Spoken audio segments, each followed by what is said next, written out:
அவங்களுடைய மூதாதையர்களுடைய படத்தை அப்படிங்கறத வந்து பாத்தீங்கன்னா வடக்கு பார்த்து வந்து மாட்டி வச்சிருந்தான். ஏதாவது ஒரு டிஸ்டர்பன்ஸ் சார், சம்மந்தம் இல்லாத கனவுகள் வந்துகிட்டே இருக்கு, அல்லது வேற ஏதோ ஒரு வகையா டிஸ்டர்பன்ஸா இருக்கு. எங்க வீட்டுக்குள்ள போனாவே ஏதாவது சண்டை வருது சார், தேவையில்லாத பிரச்சனைகள் அப்படிங்கிறது வந்துகிட்டே இருக்கு. சம்திங் வீட்ல ஏதோ பிரச்சனை இருக்கு சார், யாரோ செய்வினை வச்சுட்டாங்க அந்த மாதிரி தோணுது சார் அப்படிங்கிற மாதிரி கூட அவங்க வந்துகிட்டு கேட்டுக்கிட்டே இருந்தாங்க. சரி ஓகே ஒரு டைம் போய் பார்ப்போம் அப்படிங்கிற மாதிரி வீட்டுக்கு போய் பார்க்கும்போது அவங்களுடைய மூதாதையருடைய படத்தை வந்து மாட்டி வச்சிருந்தான். வடக்கு பார்த்து மாட்டி வச்சிருந்தான்.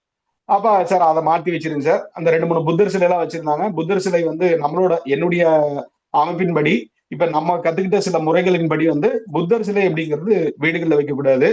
இதுக்கப்புறம் இந்த மூதாதையர்களுடைய படம் அப்படிங்கிறது வடக்கு திசையில வந்து பார்த்து மாட்டக்கூடாது. வடக்கு கிழக்குல பார்த்து மாட்டக்கூடாது.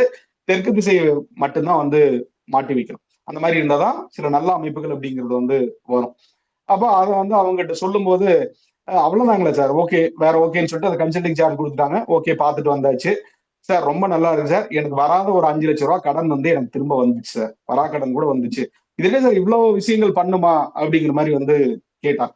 அப்ப இதெல்லாம் வந்து உங்களுக்கு அனுபவ ரீதியா தான் இது வந்து வரணும். நான் பாட்டுக்கு வாஸ்து படிச்சுட்டேன் அப்படின்னு சொன்னா ஏதாவது வருமா?